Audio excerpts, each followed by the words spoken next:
이거를 사랑하시고 이거를 반드시 하나님이 회복시키실 줄로 믿습니다. 아멘. 네. 우리 오늘 요한복음 2장 말씀 우리 함께 봅니다. 2장? 신약성경 요한복음 2장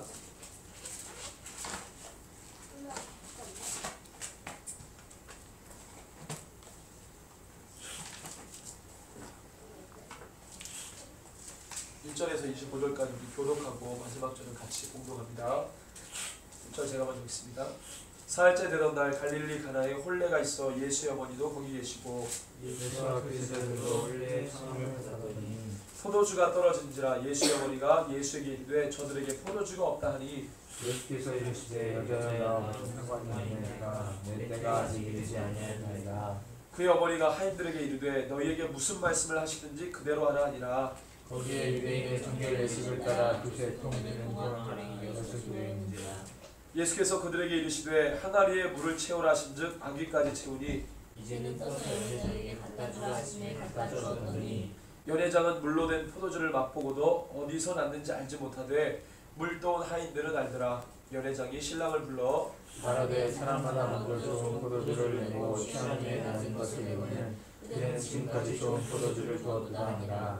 예수께서 이 첫 표적을 갈릴리 가나에서 행하여 그의 영광을 나타내심에 제자들이 그를 믿으니라. 그 후에 예수께서 그 어머니와 형제들과 제자들과 함께 가버나움으로 내려가셨으나 거기에 얼마나 계시지 아니하였습니다. 유대인의 유월절이 가까운지라 예수께서 예루살렘으로 올라가셨더니 성전 안에서 소와 양과 비둘기 파는 사람들과 돈밥 받는 사람들이 앉아있는 것을 보시고 노끈으로 채찍을 만드사 양이나 소를 다 성전에서 내쫓으시고 돈 바꾸는 사람들의 돈을 쏟으시며 상을 엎으시고 비둘기 파는 사람들에게 이르시되 이것을 여기서 가져가라. 내 아버지 집으로 장사하는 집을 가지 말라 하시니 제자들의 성경 말씀에 주의 전을 사모하는 열심히 나를 삼키리라 한 것을 기억하더라. 이에 유대인들이 대답하여 예수께 말하기를 네가 이런 일을 하니 무슨 표적을 우리에게 보이느냐. 예수께서 대답하여 이르시되 너희가 이 성전을 헐라 내가 사흘 동안에 일으키리라. 유대인들이 이르되 이 성전을 46년 동안에 세웠거늘 네가 3년 동안 일으키느냐. 그러나 예수는 성전된 자기 육체를 가리켜 말씀하신 것이라. 죽은 자 가운데서 살아나신 후에야 제자들이 말씀하신 것을 기억하고 성경과 예수께서 하신 말씀을 믿었더라. 유월절에 예수께서 예루살렘에 계시니 많은 사람이 그의 행하시는 표적을 보고 그의 이름을 믿었으나 예수는 그의 몸을 그들에게 위탁하지 아니하셨으니 이는 스님이 모든 사람을 아시며 같이 읽습니다. 그 사람에 대하여 누구의 증언도 받으실 필요가 없었으니 이는 그가 친히 사람의 속에 있는 것을 아셨습니다. 아멘. 네. 네. 이 예수님이 시대의 주인이십니다. 믿으십니까? 이 역사의 주인이십니다. 믿으시죠? 우리 병이가 막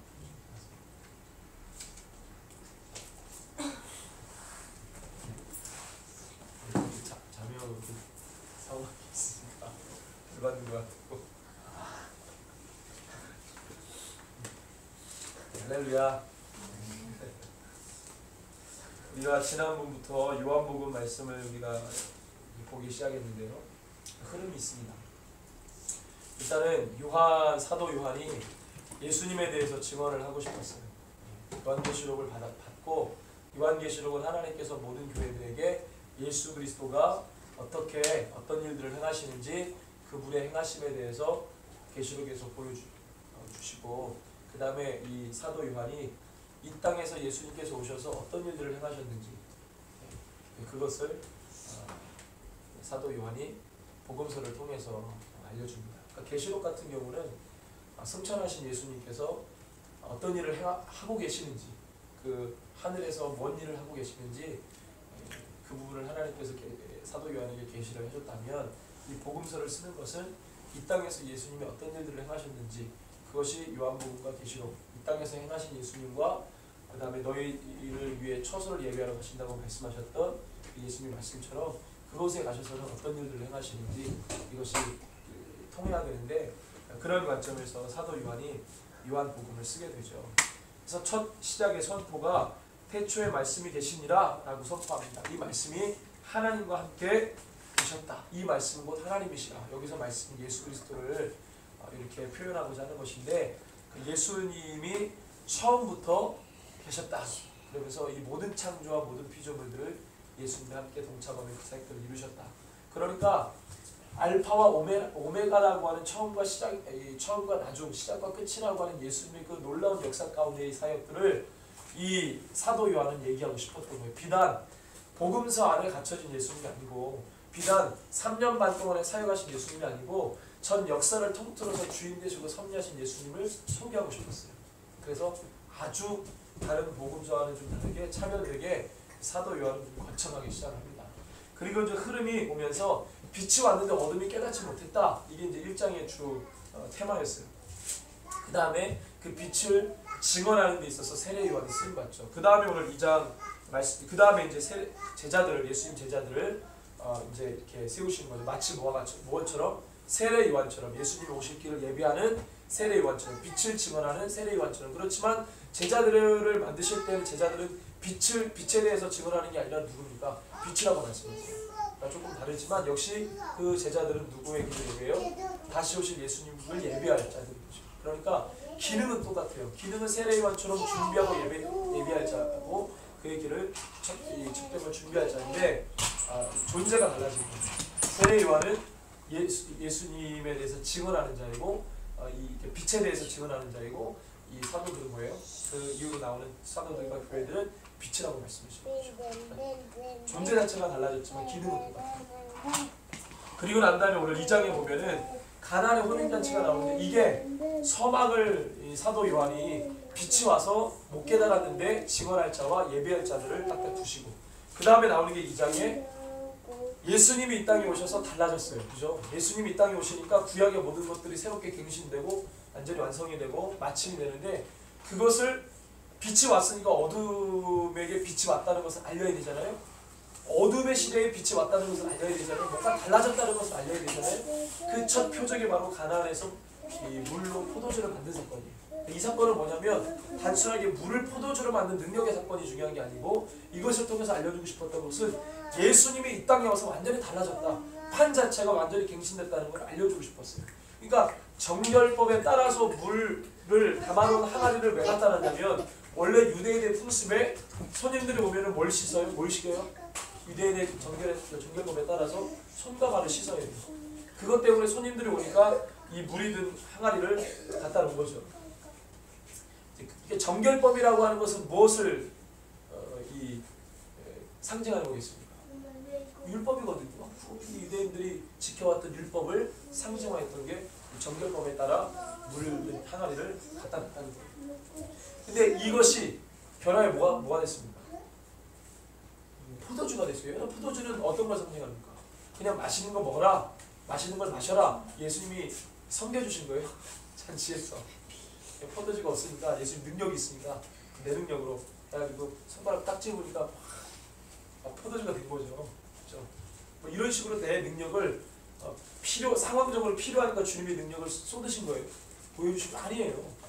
포도주가 뭘 상징합니까? 돌 항아리에 들어있는 물이 옛 율법과 구약의 모든 것을 상징한다면 포도주는 뭘 상징하겠어요?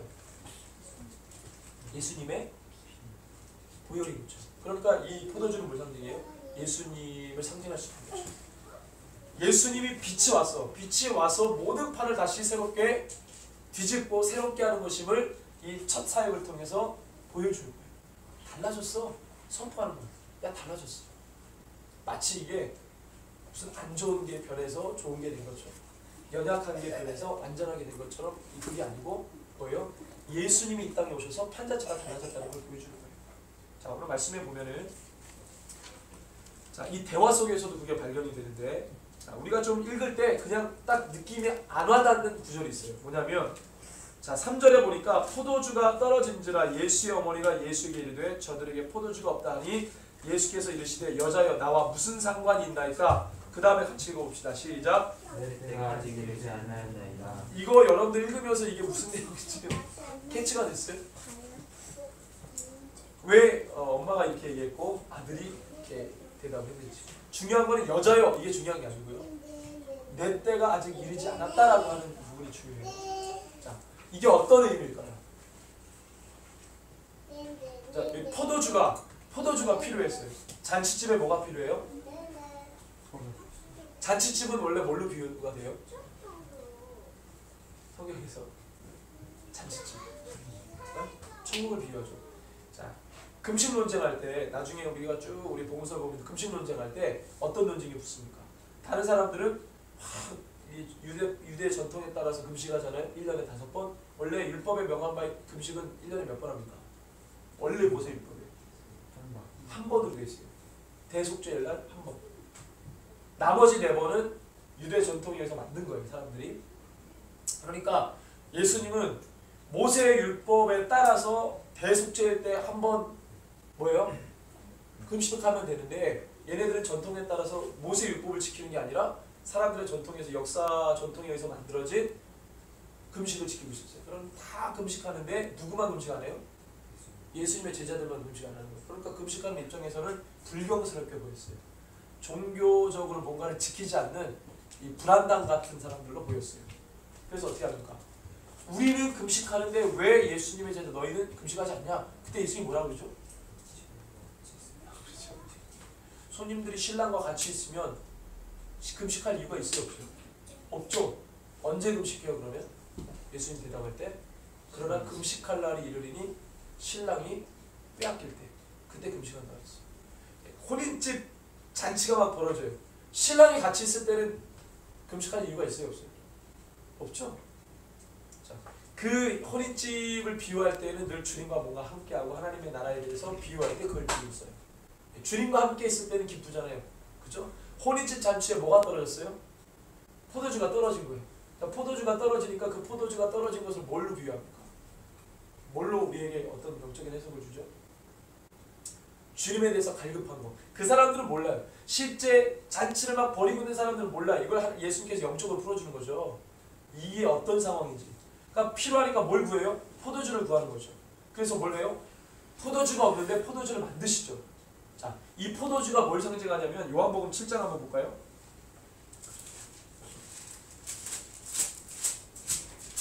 요한복음 7장 37에서 39절까지 같이 한번 읽습니다. 명절 끝날 곧 큰날에 예수께서 서서 외쳐 이르시되 누구든지 목마르거든 내게로 와서 마시라. 나를 믿는 자는 성령의 이름과 같이 그 배에서 생수의 강이 흘러나오리라 하시니 이는 그를 믿는 자들이 받을 성령을 가리켜 말씀하시는 것이라. 예수께서 아직 영광을 받지 아니하셨으므로 성령이 아직 그들에게 계시지 아니하시더라. 배에서 주님께서 주시는 목마른 자들에게 주시는 그것을 마시는 자들은요 배에서 뭐가 흘러나와요? 생수의 강. 이걸 뭘로 비유했어요? 성령으로 비유했어요. 그러니까 포도주가 예수님의 보혈을 비유하죠. 그것을 성령으로도 해석할 수 있다는 거예요. 근데 사람들이 혼인집 잔치에 주님과 함께 했는데 뭐를 갈구해요? 영적으로 해석하면 주님을 원하는 거예요. 성령을 간구하는 거예요. 그것이 부족하니까 좀 채워주신다 이거죠. 자, 그런데 이것은 영적으로 해석하니까 그런데 상황적으로는, 사건적으로는 지금 어떻게 해야 됩니까? 이 사건이 우리에게 주는 거는, 자, 6절에 보니까 거기에 유대인의 정결 예식을 따라 두세 통들은 돌 항아리 6이 놓였어요. 물이 차 있는. 그래서 물을 채우는데 이게 아구까지 안 채웠으니까 채워서 갖다 주라 하심에 이 물로 포도주를 만듭니다. 근데 이 처음에 이 필요를 먼저 언급했던 사람이 누구예요? 어머니잖아요. 어머니가 얘기를 하니까 내 때가 아직 이르지 않았다고 그랬어요. 자, 내 때가 아직 이르지 않았다고 하는 주님의 때는, 여기서 언급한 예수님의 때는 어떤 때겠습니까? 물을 변화해 포도주로 만든 때겠습니까? 이 타이밍이 아니에요. 그래서 이 때를 말하겠습니다. 이 때는 무슨 때예요? 네?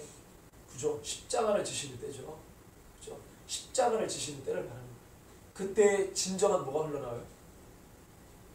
진정한 예수님의 보혈이 흘러나오는 거예요. 그러니까 이거는 하나의 사건이 우리에게 주는 영적인 의미가, 혼인집 잔치에 포도주를 마시는데 그 포도주가 다 떨어져서 예수님 포도주를 만들었다고 하는 그것이 영적으로 우리에게 주는 다가오는 것이 있고, 또 두 번째는 뭐예요? 판이 완전히 바뀐 거죠. 예수님 오신 거죠. 천지 만물을 창조하신 하나님의 아들 예수, 하나님이신 그분이 성육신에서 오신 거죠. 그들이 오매불만 기다렸던 메시아가 온 거예요. 이 땅에 오신 거예요. 오셔서 율법을 완성케 하시는 거죠. 말씀이신 그분이 살아서 움직이시는 거죠. 그분이 뭔가를 행하시고 뭔가를 변화시키시고 뭔가를 살리시는 거죠. 하나님이신 그분이 오셔서 그 일들을 행하시는 거죠. 하나님의 나라가 선포하죠. 하나님의 나라를 선포하죠.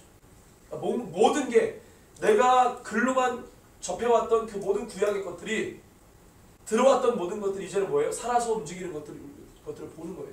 경험하는 거예요. 주님 안에서. 이것이 가나에서 첫 물을 변하여 포도주로 만든 이 사건을 통해서 제자들에게 보여주시는 거죠.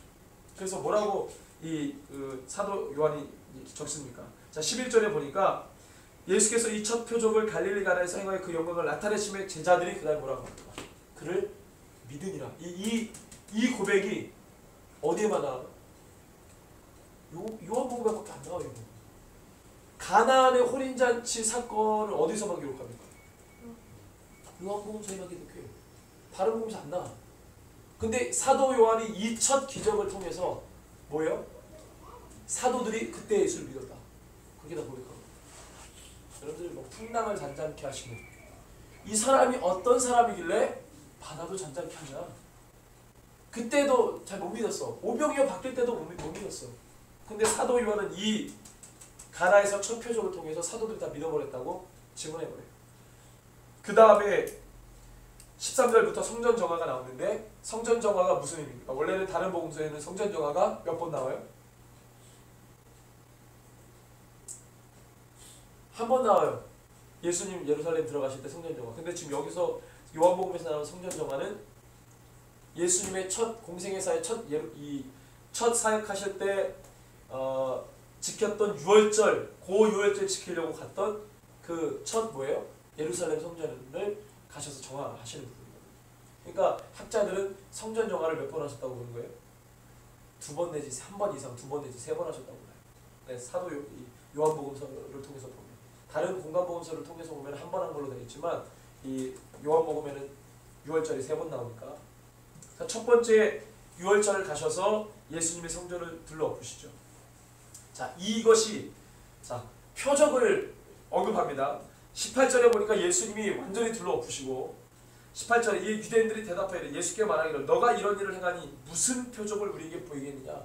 이 표현은 사도 요한복음서에만 표현이죠. 다른 데는 뭐라고 합니까? 너가 무슨 권한을 받아서 일을 하느냐.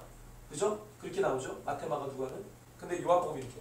자, 너가 무슨 권한을 받았어? 원래는 성전 정화를 누구의 권한을 받아서 사람들이 상인들이 와서 이 장사를 했습니까?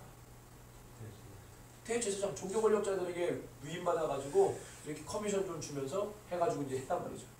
그러니까 둘러엎으니까 너는 무슨 누구에게 명령받고 지시받아가지고 이걸 다 둘러엎냐? 우리는 대제사장에게 명령받고 이거 하는데 허락받았는데 너는 누구에게 허락받았냐고. 예수님이 성전 둘러엎으면 누구에게 허락받았는데?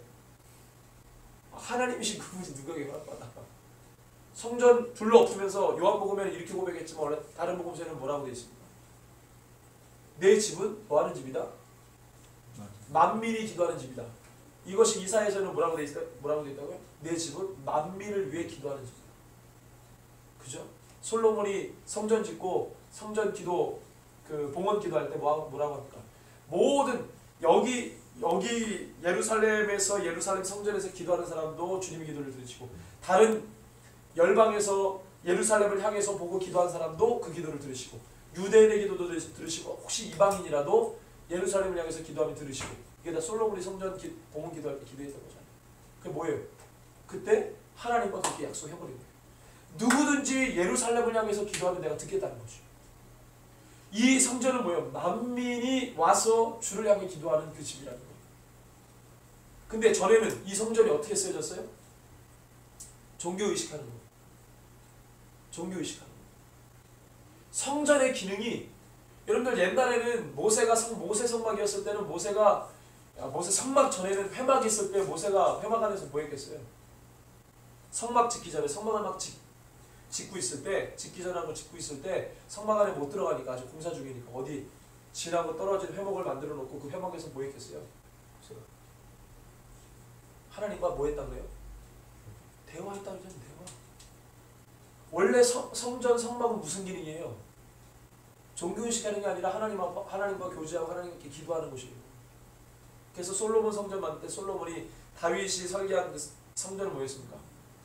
성전 주변에 뭘 만들어요? 성전 건물 이 둘레에 뭘 만들었어요? 네? 기도방들 1층, 2층 나눠가지고 기도방들이 쫙 있었단 말이에요. 성전 뒤에 기도하는 곳이에요. 예배만 하는 곳이 아니라 뭐예요? 제사장들이 기도도 하는 곳이에요. 레위인들이 기도하죠. 돌아가면서 기도를 했는지 모르겠죠. 종교적 행위와 종교적 의식을 행하는 것이 아니에요. 성전은 하나님과 교제하고 소통하고 기도하는 곳이에요. 나중에 바울이 고린도전서 3장 16절에 뭐라고 합니까? 성도들을 바라보면서, 예수 믿는 사람들을 바라보면서 뭐라고 합니까? 너희가 하나님의 성전인 것과, 이거는 거의 신성모독 수준이죠. 그 당시에 성전들은 뭐예요? 예루살렘 성전이잖아. 예루살렘 성전 예수님이 잘못 얘기했다가 막 신성모독 받았는데 우리가 다 예루살렘 성전이래. 그럼 완전 신성모독이죠. 그죠? 아, 그래 안 그래요? 여러분들, 유대인들에게는요 하나님의 영이 내 안에 있다는 거에 대한 개념이 없어요. 하나님의 영은 어디 있어요? 성전에 계시는 거예요. 하나님의 영이 나한테 있다는 것은 그거는 죽일 놈이에요. 그래서 완전 신성모독인 거예요. 근데 예수 믿는 사람들에게는 그게 뭐예요? 성령이 임하셨으니까. 바울은 이제 성령 받는 사람이잖아요. 그러니까 이제 예수 믿는 사람들은 그렇게 생각하지만 유대인들은 하나님의 영이 내 안에 있다는 것 자체의 개념이 없어요. 근데 바울이 뭐라고 선포해요? 성도들을 향해서 너가 하나님의 성전이니까. 그 다음에 뭐라고 말합니까? 성령이 너희 안에 거하시는 것을 알지 못하는 게 아니었습니다. 우리가 하나님의 성전이라는 거예요. 그러면 하나님 원하시는 게 종교의식이 아니라 뭐를 원한다고요? 하나님과의 교제를 원하는 거예요. 진실된 교제. 그러니까 똑같죠. 건물로서의 하나님의 성전이 의식만 남고 하나님에 대한 마음이 없어졌기 때문에 하나님이 성전을 무너뜨려 버렸어요. 그리고 진짜 참 성전이 누가 와요? 예수님이 오셨죠. 예수를 믿는 거죠. 근데 예수님이 가시니까 그 예수의 영이 성령이 되어서 누구에게 옵니까? 모든 사람에게 다 임한 거죠. 그죠? 참 성전인 예수 그리스도가 우리 가운데 예수의 영으로, 하나님의 영으로, 로마서 8장에 보면은 예수의 영, 그리스도의 영, 주의 영 다 똑같은 말이거든요. 그 영이 우리 가운데 다 들어온 거예요. 그러니까 바울이 뭐라고 선포해요? 너희가 하나님의 성전이라고, 성령이 너희 안에 거시는 것을 알지 못하는 거예요. 그런데 그렇게 해놨는데 건물로서 성전을 지어놓은, 우리가 연약할 때, 죄에 있을 때 건물로서 성전을 두고 거기다 내 영을, 내가 너와 함께 하겠다는 것을 상징적으로 보여줘서 늘 정말 모세 성막 때는 정말 열심히 우리의 마음을 부어서 했는데, 이스라엘의 역사 가운데 그것이 의심만 하면 마음을 없고 의심만 하면서 하나님이 에이 쳐버렸잖아요. 그리고 건물로서는 딱 쳐버리고 그 다음에 예수 하나님께서 행하신 게 뭐예요? 각자의 심령을 성전 삼아버린 거죠. 그렇게 했는데 중요한 거는 그렇게 하고도 마음 가운데 여전히 의심만 가지고 주님 앞에 나가지 못하는 사람들이 지금 많은 거죠. 그럼 주님이 어떻게 하겠어요? 하나님께서 어떻게 하시겠어요? 건물로서의 성전을 폐하듯이 그 사람도 그렇게 할 수 있는 거죠. 하나님에 대한 진실된 마음이 건물로서의 성전이 있을 때도 마음 없이 종교의식 하니까 치워버렸잖아요. 그런데 너무 그렇게 해서 부족하니까 아예 그냥 하나님의 영이 우리 가운데 와버렸어. 우리를 성전 삼아서 와버렸어. 의심만 건물로서 하니까 의심만 남으니까 아예 그냥 성령 우리 가운데 와버렸어. 와버렸는데 그럼에도 불구하고 내가 내 마음 가운데 또 의심만 남는 거야. 겉모습만 그리스도인, 겉모습만 성도고 속에는 부정이.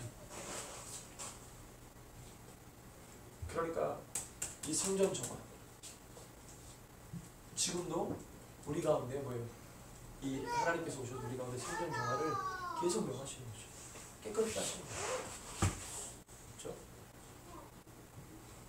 이게 여러분들이 성전 정화라고 하는 이 사건 자체가 가나의 혼인잔치와 맞물렸던 이유는 뭐냐면, 예수님께서 하나님이신 그 예수님이 이 땅에 오셔서 가나의 혼인잔치를 통해 판이 뒤집어졌다는 것을 알리시고, 그 다음에 뭐예요? 성전 정화를 통해서 정말로 참 성전이 무엇인지를 가르쳐 주신 거예요. 여러분들, 성전도 구약의 상징적인 이 어떤 심벌이죠. 상징이죠. 심벌이죠. 구약의 모든 이 정서의 심벌 아니에요. 근데 그것도 하나님 갱신해 버리잖아요.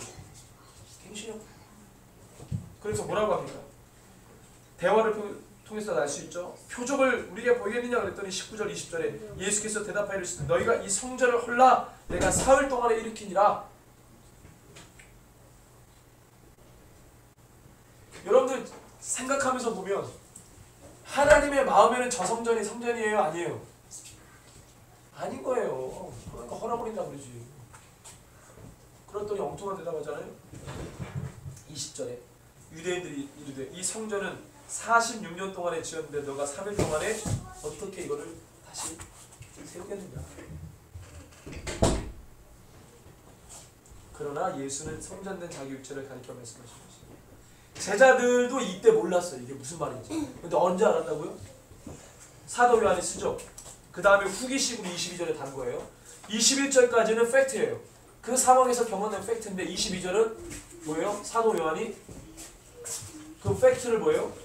후에 풀어 쓴 거죠. 그게 22절이죠. 뭐예요? 이 사건이 뭐였다고? 죽은 자 가운데서 살아나신 후에야 제자들이 이 말씀하신 것을 기억하고 성경과 예수께서 하신 말씀을 믿었더라. 그 당시에는 제자들도 뭔 말인지 몰랐어. 후에 예수님이 죽으시고 부활하셔서 승천하시고 나니까 그때 이 말씀이 뭔지를 깨닫다 이거지. 이때만 해도 예수님 안에 저 성전은 성전이 아닌 거야. 이미 다 알고 계시는 하나님이, 그죠? 저 성전은 성전이 아닌 거야. 이미 내 마음에서 친구약 중간 시대 때 아무리 뭐 마카비 왕조가 일어나가지고 제사를 100년 동안 자기네들이 회복했다 그래가지고 대제사장 세우고 뭐 했다고 해도 하나님 안 받으시는 거지. 받을 필요 없죠. 왜? 하나님이 세우신 대제사장도 아니고 이방 왕이 세운 제사장이고 안 받죠. 그런 이 역사가 400년 동안 지나고 나니까 남은 게 아무것도 없어. 그러니까 예수님 오셔가지고 그냥 치워버린 거죠. 저와 여러분들이 주의 성전인 줄로 믿습니다. 주의 영이 우리 가운데 계시거든요. 날마다 우리가 정하는 거죠. 이때 당시에 이것은 예수님께서 오셔서 그 모든 이 판을, 모든 이 시대의 구분과 이 기준점이 됐다고 하는, 분수령이 됐다고 하는 그것을 말씀해 주고 있다는 거예요. 우리 예수님이 시대의 역사의 주인공이세요. 여러분들 우리 마태복음 16장 말씀 한번 보겠습니다. 1절에서 4절. 자, 우리가 시대에 대해서, 그러니까 시대, 역사, 하나님이 어떻게 그 역사 가운데서 어떤 일들을 행하시는지 주목해야 돼요. 자, 그렇지 않기 때문에 책망받았던 종교 지도자들 있죠. 1절에서 4절 같이 읽습니다. 시작. 바리새인과 사두개인들이 와서 예수를 시험하여 하늘로부터 오는 표적 보이기를 청하니 예수께서 대답하여 이르시되 너희가 저녁에 하늘을 붉으면 날이 죽겠다 하고 아침에 하늘이 붉고 흐리면 오늘은 날이 죽겠다 하나니 너희가 날씨를 분별할 줄 알면서 시대의 표적은 분별할 수 없느냐. 악하고 음란한 세대가 표적을 구하나 요나의 표적밖에 그들을 떠나 가시니라. 아멘. 여러분들 시대의 표적을 분별하지 못한 그들의 아둔함, 영적 이 무지몽매함, 그걸 예수님께서 지적하시는 거예요. 책망하시는 거예요. 예수님의 초림은 이미 구약에서 다 예언됐어요. 조금만 영적으로 이렇게 튀어있는 사람, 뭐 누가복음 2장에 나오는 시므온과 같은 사람, 안나 같은 여선지자, 이런 사람들은 하나님의 위로를 기다렸던 사람 아니에요? 세례요한과 같은 사람, 광야에서 말씀 연구하고 기록하면서 사본을 필사했던 그런 쿰난 공동체에서 말씀을 계속 붙들었던 사람들이나 예수님 오실 길을 준비하고 그거 오매불만 기다렸겠지만 다른 사람들이 잘한다는 거예요. 예수님이 지적하잖아요. 너희가 하늘 날씨는 뭐 이렇게 붉겠다 하면 비가 오겠다 뭐 하겠다 다 하는데 어떻게 시대의 표적을 분별할 수 없느냐? 그 말씀하시죠. 이 말씀을 또 하세요. 마태복음 24장. 시대의 분별에 대해서. 자, 깨어있으라 말씀하시면서 32절, 24장 32절부터 36절 같이 읽습니다. 무화과나무의 비유를 배우라. 그 가지가 연하해지고 잎사귀를 내면 여름이 가까운 줄을 아나니 이와 같이 너희도 이 모든 일을 보거든 인자가 가까이 곧 눈앞에 이른 줄 알라. 내가 진실로 너희에게 말하노니 이 세대가 지나가기 전에 일이 다 일어나리라. 천지는 없어지었지만 내 말은 없어지지 아니하리라. 그러나 그날과 그때는 아무도 모르나니 하늘 천사들도 아들도 모르고 오직. 자, 그날은 모르는데 주님이 뭘 주시겠다는 거예요? 그날에 오기 전에 징조를 주시겠다는 거예요. 징조를. 이거를 너무 모르는 거예요. 주님이 오실 때 징조를. 여러분들 예수님이 초림할 때 뭘 먼저 보낸다고 그랬어요? 말라기에? 마샤가 오기 전에 뭘 보낸다고? 말라키를 보낸다고 그랬어요. 갑자기 부지부식간에 하나님 이루어지지 않습니다. 죄송합니다. 주여. 기침을 하려고 해도 징조가 있잖아요. 코끝이 간질간질하다. 알고 있었어. 기침하기 전에 1초 전에. 예, 할렐루야. 주님이 오시는 그날에 초림도 그랬고 재림도 그랬고 징조를 준다는 거예요. 징조. 그거를 보내면 이게 이룬 줄 알라. 무가람의 규. 종교 지도자들과의 이 대화 가운데서 예수 말씀합니다. 예수님이 이 땅에 오셔서 시대를 갈라버리고 상황을 갈라버리는데 여러분들 무지몽매한 이 종교 지도자들이 그걸 못 깨닫는 거예요. 아직도 못 깨달아요. 아직도. 종교 지도자들 같은 이 사람들이 지금 뭐 넘쳐나죠.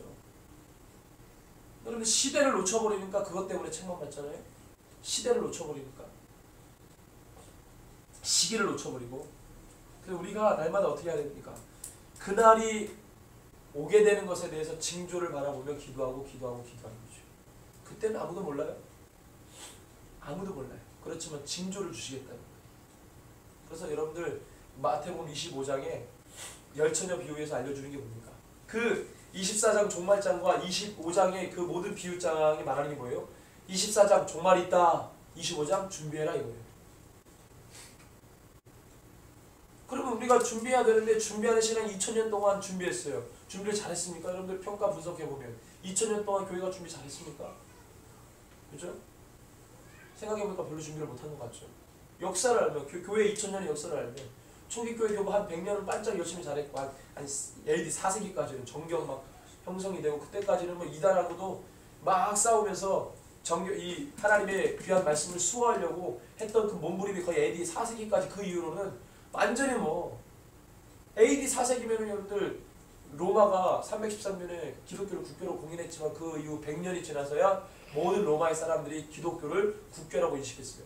313년 딱 공인하자마자 인식한 게 아니에요. 한 100년, 150년 지나서 인식을 했다고.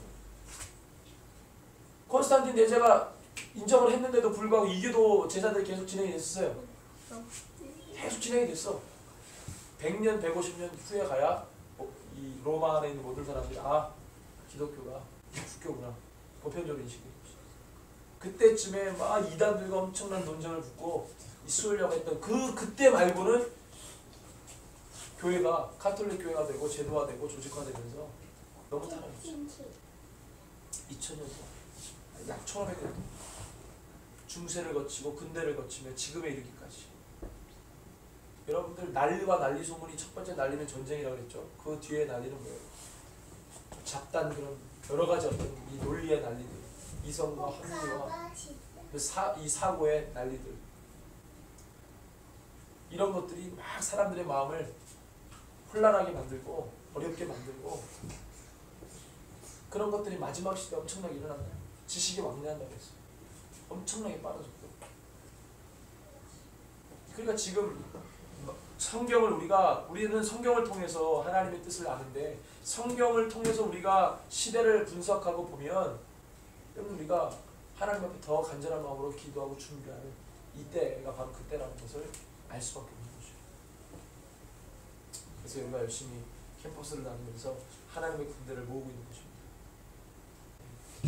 여러분들 교회는 우리입니다. 믿으십니까? 우리가 교회예요. 교회는 한 사람이면서 모든 사람입니다. 그게 다 교회예요. 예수 그리스도를 믿는 공동체가 교회예요.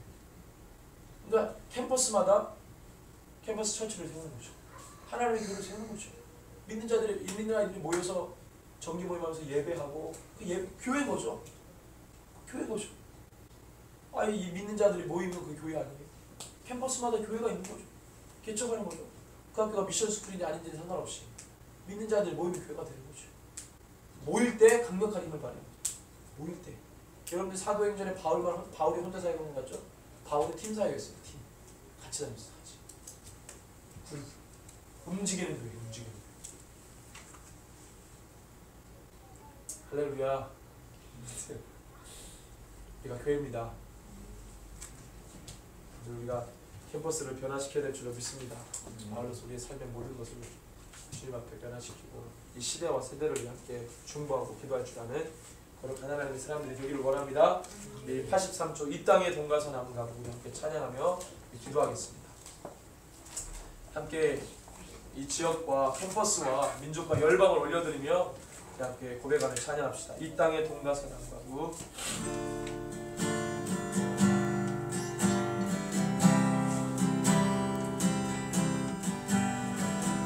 이 땅의 동과 선함과 구 가득한 죄악 용서하소서. 모든 우상들은 무너지고 주님만 높이는 나라 되게 하소서. 이 땅에 지친 모든 영혼 주 예수 사랑 알게 하소서. 저들의 아픔과 눈물 신들 주님의 보혈 이 땅 치유하소서. 한라에서 백두까지 한라에서 백두까지 백두에서 땅의 끝까지 주님 오시기를 예비하며 주님만 섬기는 나라 되게 하소서. 이 땅의 주님 교회 위에 이 땅의 주님 교회 위에 하늘의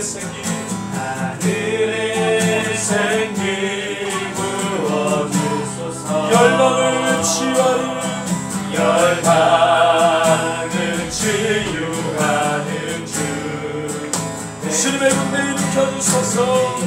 아멘.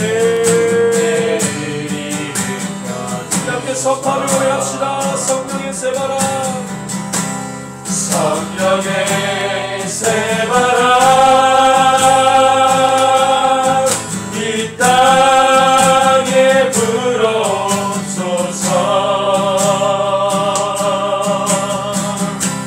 주의 영 그 생기로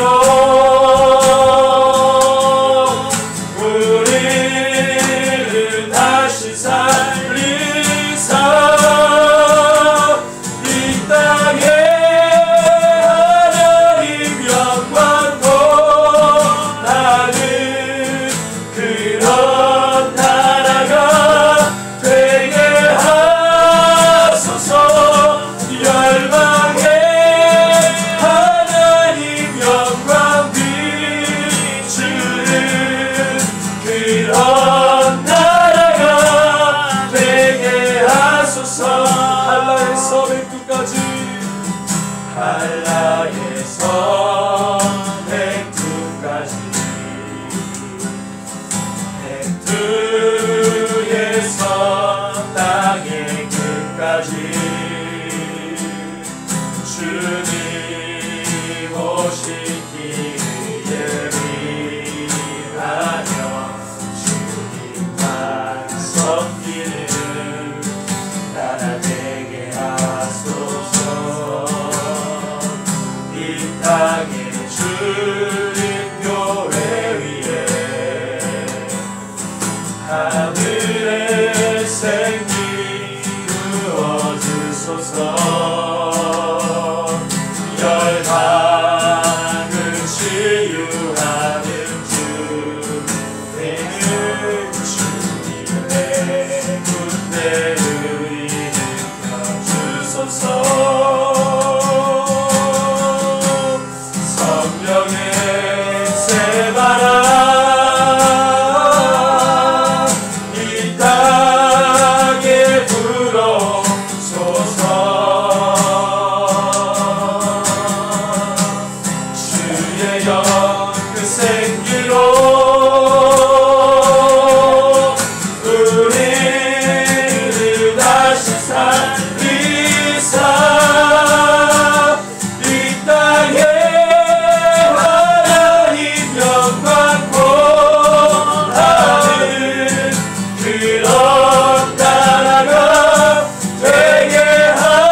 성령의 새바람 성령의 새바람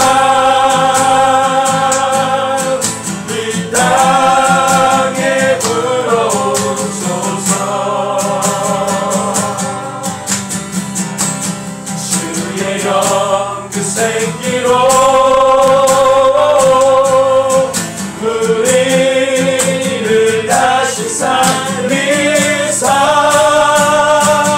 이 땅에 하나님 영광 더하는 그런 나라가 되게 하소서 열방에 하나님 영광 주시는 그런 나라가 되게 하소서 이 땅에 하나님 영광 더하는 그런 나라가 되게 하소서 열방에 하나님 영광 비추는 그런 나라가 되게 하소서 하나님 이 땅과 이 민족을 살리시고 하나님 아버지 이 땅에 교회라고 명하시는 모든 하나님의 성도 그리스도인 하나님 아버지 다시 한번 주의 생기로 말미암아 일어나게 하여 주시옵소서 잠자는 자를 깨워주시옵소서 하나님 아버지 넘어진 자 다시 일으켜주시옵소서 복음 앞에 서게 하여 주시옵소서 십자가를 붙들고 나아가게 하여 주시옵소서 열방의 교회가 참되게 일어나게 하여 주시옵소서 함께 올려드리며 주의 이름으로 기도합니다. 주여 하나님 아버지 주님 그렇습니다. 하나님 아버지 주의 생기로 다시 한번 일어나게 하여 주시옵소서 주의 성령의 바람이 불어오게 하여 주시옵소서 하나님의 교회 깨어나게 하여 주시옵소서 하나님 아버지 너희가 나오게 잠시간 좀 깨어있었습니다 말씀하신 주님 하나님의 교회가 깨어나게 하여 주시옵소서 예수의 동산에서 아버지 십자가를 위해 준비하셨던 주님의 것처럼 우리가 아버지 잠자지 않고 깨어나기를 원합니다.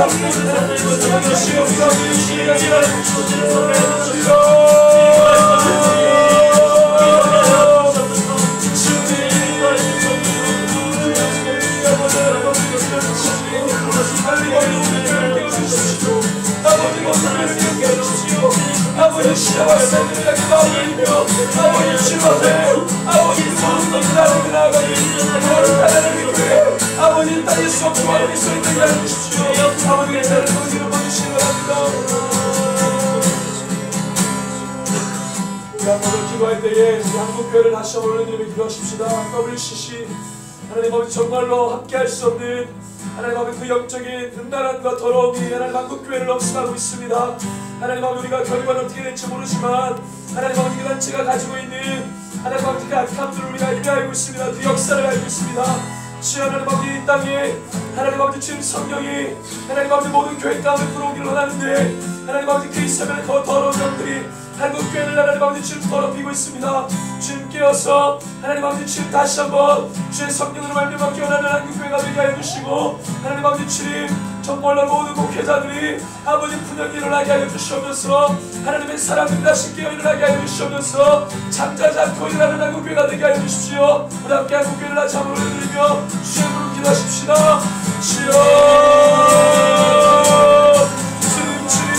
주님 아버지 살려주시옵소서 한국교회를 살려주시옵소서 하나님의 교회에 우리 땅과 하나님과 함께하는 한국의 땅을 건설하며 아버지 하나님을 말씀하는 것이시고 많은 분들이 할 수 있는 삶에서 주여 하나님 우리가 누려가는 삶을 아버지의 주로 시작하게 하시고 아버지가 오늘 시작해 주시고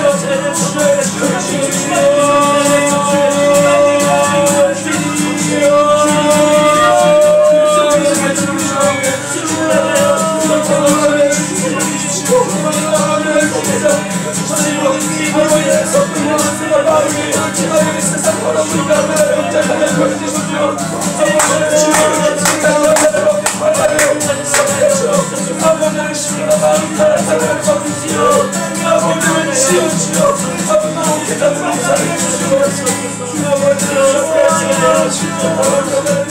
아버지 주님을 잘 가지고 아버지 주님을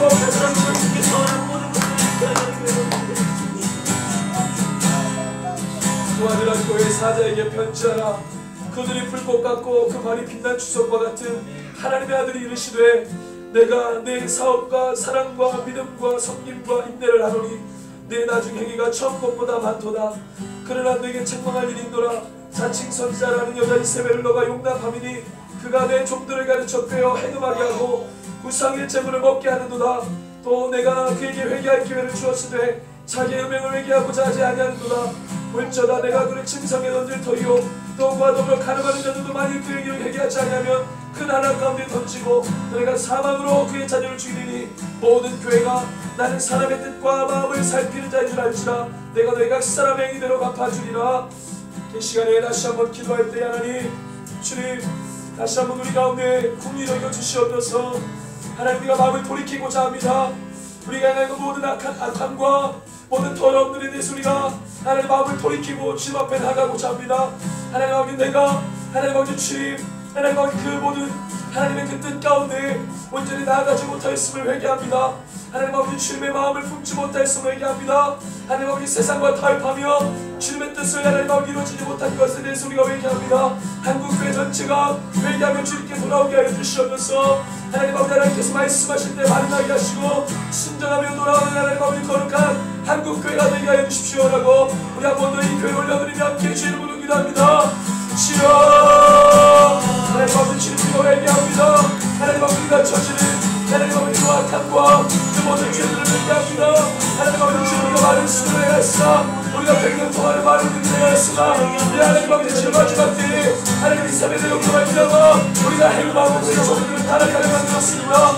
주님 용서하여 주십시오. 아버지 하나님 우리가 주님 끝과 배나가게 원합니다. 우리가 주의 말씀대로 가기 원합니다. 하나님 아버지 주님께서 우리 명하시게 주를 받아오며 하나님께 나가게 원하오니 주여 우리 땅에 분리를 해주시옵소서. 다시 한번 주님의 뜻 가운데 긍정을 갖추기를 가슴하여 주시옵소서. 하나님의 교회를 범죄를 해주시고 아버지 서로를 나눠가시고 정국을 가지고 너희의 말씀을 가지고 아버지 주의 나를 지키며 나가는 모든 하늘로 다시 한번 세워지게 하여 주십시오. 주님의 사랑입니다.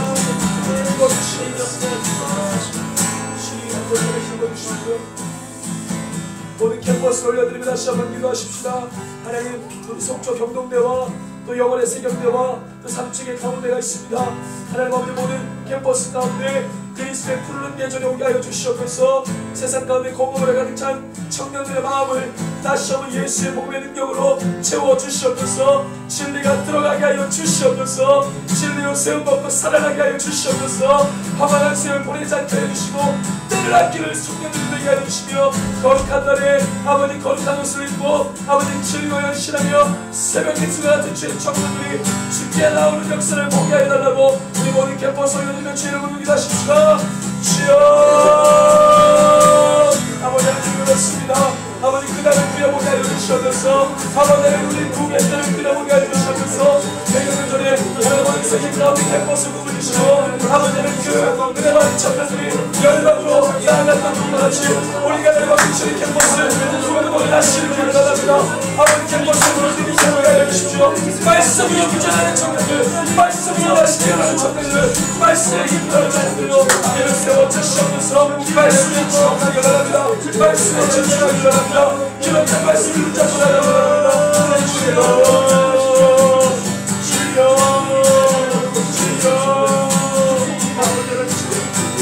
주여 아버지를 주님 성적인 문제를 열어주십시오. 성적인 문제를 모든 하나님 아버지 답답함을 열어주십시오. 아버지 저들의 삶의 비전을 바뀌어지게 해주십시오. 내 삶의 인간이 하나님의 주로 바뀌어지게 해주십시오. 주의 몸이 심겨지게 해주십시오. 하나님의 것을 바꿔주십시오. 주님 아버지 무도하는 법이라는 아버지의 모든 영혼을 주여 아버지 정말을 주님 앞에 나오지 않도록 해주십시오. 아버지 주님 앞에 나오게 해주십시오. 아버지 주님 마음을 주십시오. 아버지 성령의 주장만 해주십시오.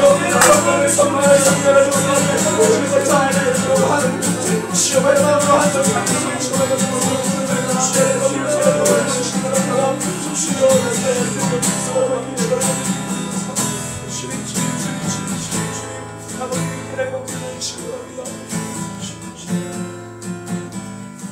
우리 자리에 올려드리며 기도하십시다. 하나님 영동권을 섬기며 또한 하나님 아버지 정말로 이 아시아 하회를 따라서 섬기는 민족들 하나님 아버지 하나님 아버지 사역 하나님 아버지 단체를 세워주셨사오니 하나님 아버지 그 사역 가운데 하나님 아버지 그 풍성한 하나님 또한 열매를 허락하여 주시고 많은 동역자들을 만나게 하시며 그들과 함께 하나님의 나라를 그려볼 수 있는 아버지 귀한 사역 되게 하여 주십시오. 하나님 아버지 우리 가운데 성령으로 충만하게 하시고 말씀에 집중하며 말씀에 무장된 거룩한 하나님의 사람들 성령의 거룩한 하나님의 말씀을 붙들고 나아갈 거룩한 사명자 될 수 있게 해달라고 우리 IM 사역 올려드리며 함께 주의를 부르고 기도합니다. 주시오. 하나님 말씀을 붙들고 나아갈 사역 하나님 아버지 기도를 기도합니다. 우리 IM 하나님 홀로 하나님 영주를 지어가며 아버지가 이렇게 거쳐들더라 아버지 세계를 가운데 평범한 우리가 들어갈 거리들아 부처님 나라가 우리가 우리가 주님의 말씀을 하나님 말씀을 붙잡고 우리 말씀을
감사합니다.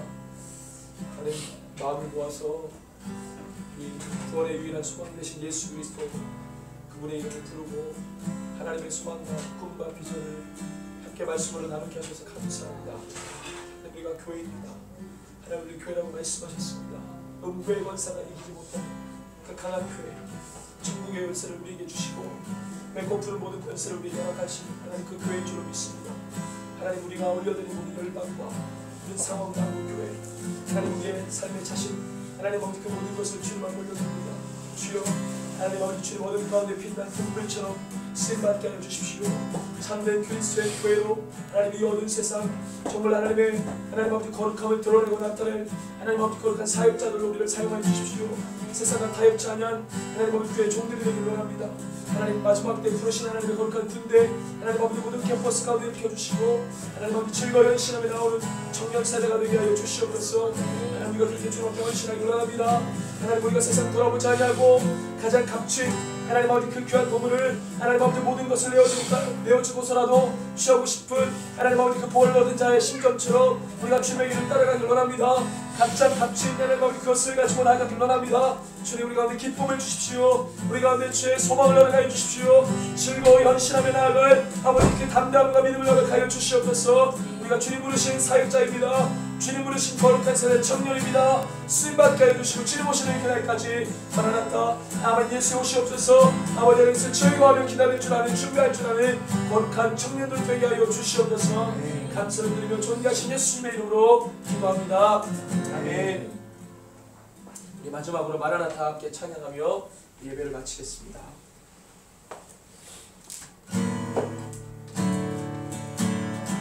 31쪽입니다.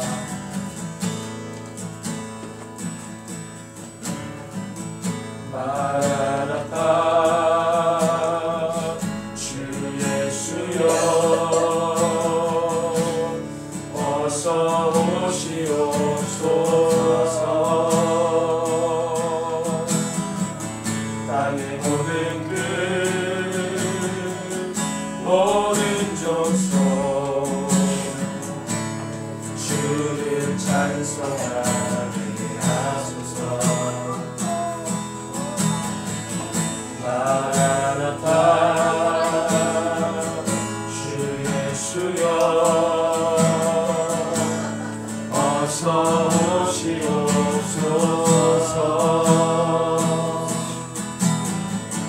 모든 열방이 주께 돌아와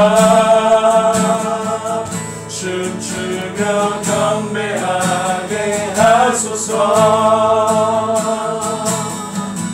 우리 주님 다시 오실 길을 만들자. 십자가를 들고 땅 끝까지 우린 가리라.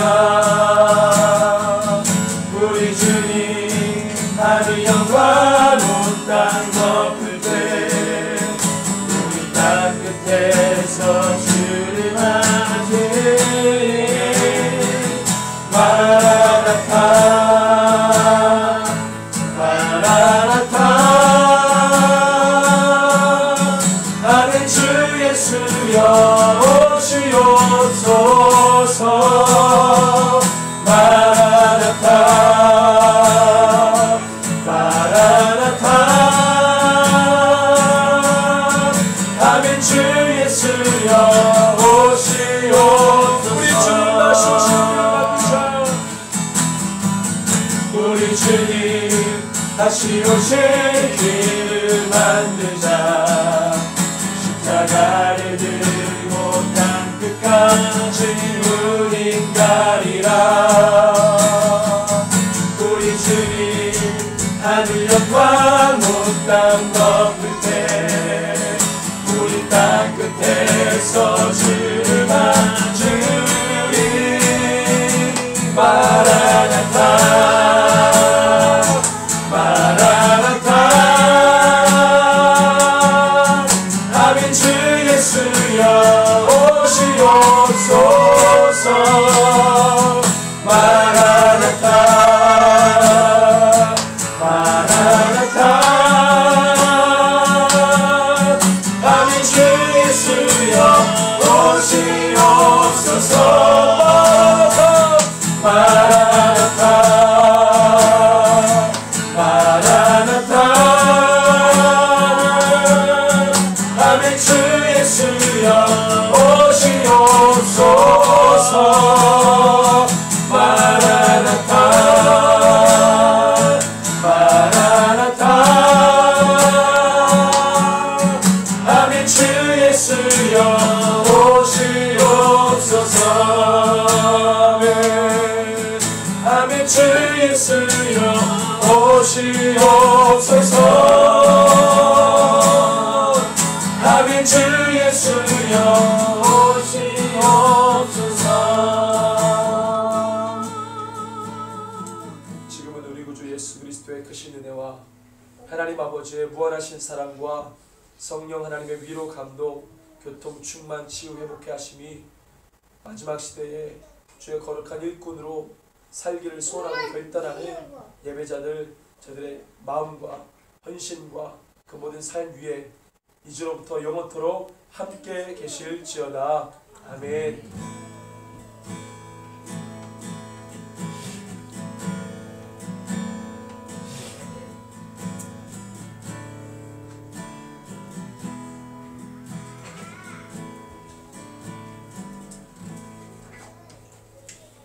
하나님 앞에 영광의 박수 올려드리며 일어나십니다.